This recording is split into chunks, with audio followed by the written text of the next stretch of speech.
दोस्तों पूरे देश में ये मुद्दा कई दफा उठाया गया कि जो नेतागण जनता का प्रतिनिधित्व करते हैं उन नेताओं का दागी होना, क्रिमिनल केसों में लिप्त होना ये कितना सही है और इसको रोकने के लिए क्या क्या उपाय अपनाए जाने चाहिए, इस पर कई बार चर्चा हुई है। लेकिन मामला व्यापक तौर पर देखा नहीं गया, व्यापक तौर पर इसमें कुछ बदलाव जो है वो नहीं आया। सुप्रीम कोर्ट तक मामला गया था और सुप्रीम कोर्ट में केंद्र सरकार ने क्या कहा था वो सबको याद है। दोस्तों केंद्र सरकार इस बात के विरोध में थी कि इन लोगों को, यानी जिनके ऊपर जो है दाग है, जिनके ऊपर क्रिमिनल केसेस है, उन तमाम लोगों पर आजीवन कारावास या आजीवन उनको सजा देना ये सही नहीं है। उनकी सजा 6 साल में खत्म हो जानी चाहिए। इस बात की पैरवी करती नजर आई थी दोस्तों केंद्र सरकार सुप्रीम कोर्ट में। लेकिन अब जो डेटा सामने आया है उसके बाद इनका पैरवी कर पाना मुश्किल हो जाएगा, या आप कह सकते हैं कि एनडीए की सबसे बड़ी सहयोगी दल, जिस सहयोगी दल के आधार पर, उनके सहयोग के आधार पर केंद्र में भारतीय जनता पार्टी की सरकार दोबारा लोकसभा चुनाव के बाद बन पाई, दोस्तों उन चंद्रबाबू नायडू के पार्टी पर गाज गिर सकती है। और ये मैं क्यों कह रही हूं, ये समझने के लिए आपको ये पूरा वीडियो देखना होगा, इसलिए आखिर तक इस वीडियो को जरूर देखिएगा। नमस्कार, मेरा नाम है जयंती झा और आप देख रहे हैं देश नीति। दोस्तों चंद्रबाबू नायडू तेलुगु देशम पार्टी के मुखिया, इनकी पार्टी टीडीपी, इसके तमाम नेता अब चर्चा में आ गए हैं क्योंकि आधे से ज्यादा नेता इनके ऐसे हैं जिन पर क्रिमिनल केसेस दर्ज है।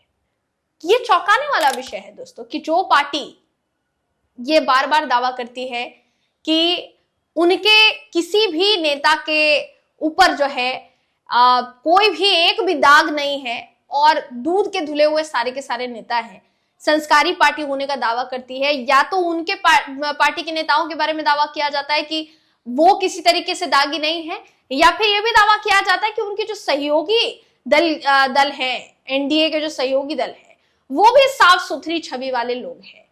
लेकिन अब जो डेटा सामने आया है, एडीआर की जो रिपोर्ट सामने आई है, वो चौंका देगी दोस्तों। आपकी स्क्रीन पर इस समय मैं वो खबर दिखा रही हूं जिसके मुताबिक अभी तक देखिए लगता था लोगों को कि बिहार और यूपी और महाराष्ट्र ऐसे राज्य हैं जहां पर ज्यादातर नेता जो है वो क्रिमिनल केसेस में लिप्त हैं या चर्चा में रहते हैं अपने अरबपति होने को लेकर। लेकिन ऐसा नहीं है दोस्तों।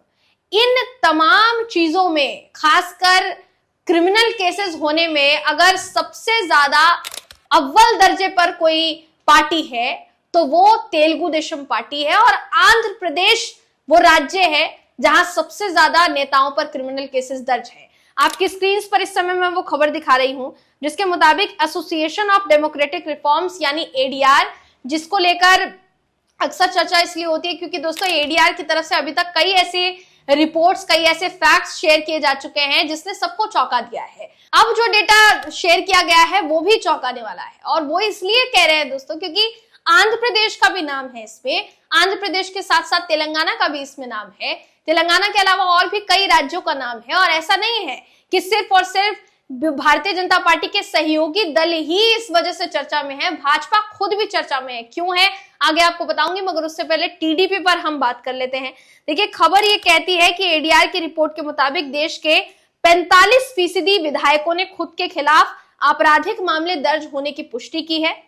इसके अलावा 29% विधायक ऐसे हैं जिनके खिलाफ गंभीर अपराध के मामले हैं, और ये उन्होंने स्वीकार किया है, माना है। 119 विधायक अरबपति हैं। बात की जाए अगर क्रिमिनल केसेस की दोस्तों, तो क्रिमिनल केसेस में भी सबसे ज्यादा देखा जाए तो आंध्र प्रदेश के नेता जो है वो शामिल है।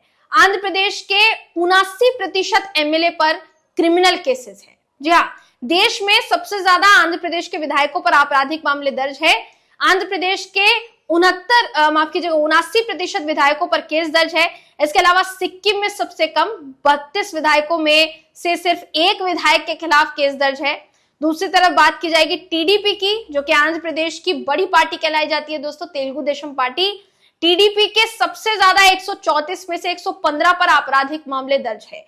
राजस्थान में जहां भारतीय जनता पार्टी की सरकार है वहां 31% विधायकों पर क्रिमिनल केसेस दर्ज है।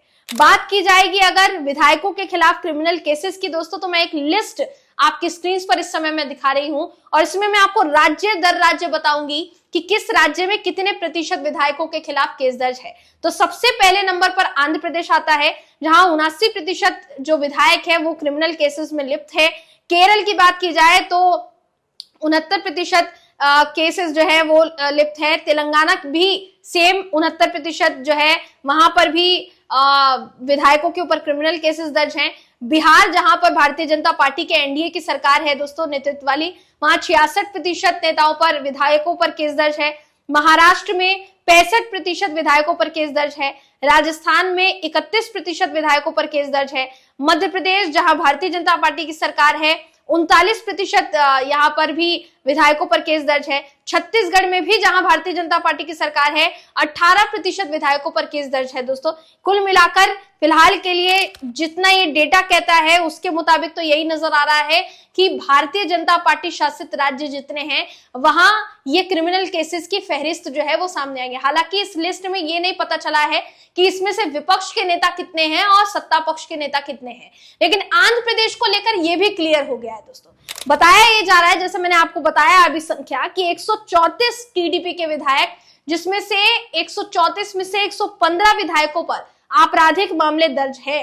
यानी कुल मिलाकर ये कहना गलत नहीं होगा कि आंध्र प्रदेश की सबसे चर्चित पार्टी चंद्रबाबू नायडू की पार्टी, वो चंद्रबाबू नायडू जिन्होंने लोकसभा चुनाव के बाद केंद्र में सरकार बनाने में सबसे अहम भूमिका निभाई, उन चंद्रबाबू नायडू की पार्टी के नेताओं पर अगर गाज गिरती है, 6 साल से ज्यादा की सजा अगर इनको होती है, तो आप समझ सकते हैं कि ये मुश्किलें खड़ी कर सकता है एनडीए के सबसे बड़े सहयोगी दल को लेकर। अगर इस पूरे मामले की देखिए बात की जाए तो फिलहाल के लिए अगर इस पूरे मामले के बैकग्राउंड पर आप गौर करेंगे तो शुरुआत में मैंने जैसा बताया दोस्तों कि सुप्रीम कोर्ट में सरकार ने दागी नेताओं को लेकर अपना बयान दिया था और विरोध जो है इस बात पर दर्ज किया था कि 6 साल से ज्यादा की सजा जो है ऐसे दागी नेताओं के को लेकर नहीं होनी चाहिए। कहा क्या था केंद्र सरकार ने, ये आपको बता देते। केंद्र सरकार आपराधिक मामलों में दोषी ठहराए जाने वाले राजनेताओं पर आजीवन पाबंदी लगाने के खिलाफ नजर आई। केंद्र ने सुप्रीम कोर्ट में इसका विरोध किया और यह कहा कि 6 साल के लिए डिस्क्वालिफिकेशन पर्याप्त है।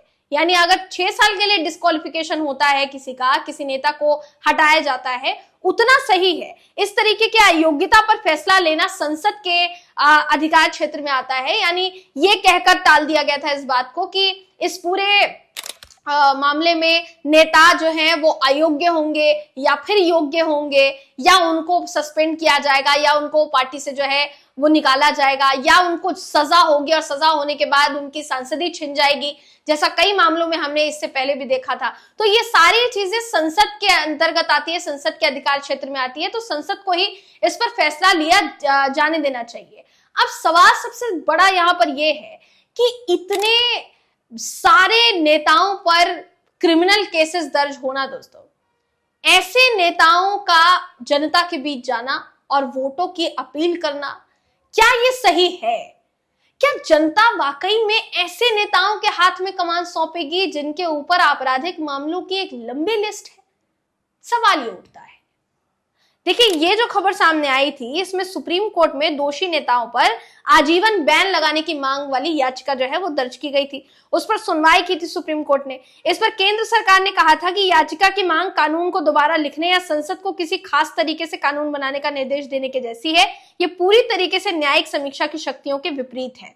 दूसरी तरफ देखिए दोस्तों, सुप्रीम कोर्ट में केंद्र ने कई तरीके के जवाब दिए और ये सारे जवाब जो है वो साफ तौर पर ये बता रहे थे कि सुप्रीम कोर्ट में केंद्र सरकार ने जो कहा वो केंद्र सरकार की मंशा को उजागर करता है कि केंद्र सरकार कितना खिलाफ है दागी नेताओं के या फिर नहीं। सुप्रीम कोर्ट ने 2013 में फैसला दिया था जिसमें कम से कम 2 साल की सजा पाने वाले विधायकों, सांसदों को सदन से तत्काल प्रभाव से निष्कासित कर दिया जाए और इसमें अपील करने की 3 महीने की अवधि को भी नकार दिया गया था। संविधान के अनुच्छेद 102, 191 का हवाला देते हुए केंद्र ने कहा था कि संविधान ने अयोग्यता को नियंत्रित करने वाले कानून बनाने के लिए संसद को अधिकार दिया है। संसद के पास अयोग्यता के आधार पर अयोग्यता की अवधि दोनों निर्धारित करने की शक्ति है। कुल मिलाकर कह दिया गया था कि भाई संसद के पास अधिकार है, संसद जो फैसला लेगा वो मान्य होगा, वो सर्वोपरि होगा। मगर फिर भी सवाल ये पूछा जा रहा है दोस्तों, और ये चिंता का भी विषय है कि हमारे देश की सत्ताधीन पार्टी भारतीय जनता पार्टी, जिनके बड़े सहयोगी दल के तौर पर चंद्रबाबू नायडू की पार्टी सामने आती है, और उस पार्टी के आधे दर्जन से ज्यादा, आधे दर्जन मैं कम बोल रही हूं, यहाँ पर 115 समथिंग नेताओं की जो लिस्ट है वो बताई गई है कि 115 का आंकड़ा जो है वो बताया गया है कि इतने नेताओं पर क्रिमिनल केसेस दर्ज है। अब ऐसा आंकड़ा सामने आना, क्या ये वाकई में हमारे देश की सत्ताधीन पार्टी को दाग मुक्त बनाएगा या दाग युक्त बना चुका है? आपको क्या लगता है दोस्तों? क्या इसी वजह से केंद्र सरकार ने सुप्रीम कोर्ट में कहा कि 6 साल की सजा जो है वो पर्याप्त होगी, इससे ज्यादा की सजा जो है वो पर्याप्त नहीं होगी, डिस्क्वालिफिकेशन इतना काफी होगा? क्या यही कारण था कि ये कहा गया? आपको क्या लगता है? अपनी राय कमेंट करके हमें जरूर बताइएगा। अगली वीडियो में आपसे फिर मुलाकात होगी, तब तक के लिए नमस्कार।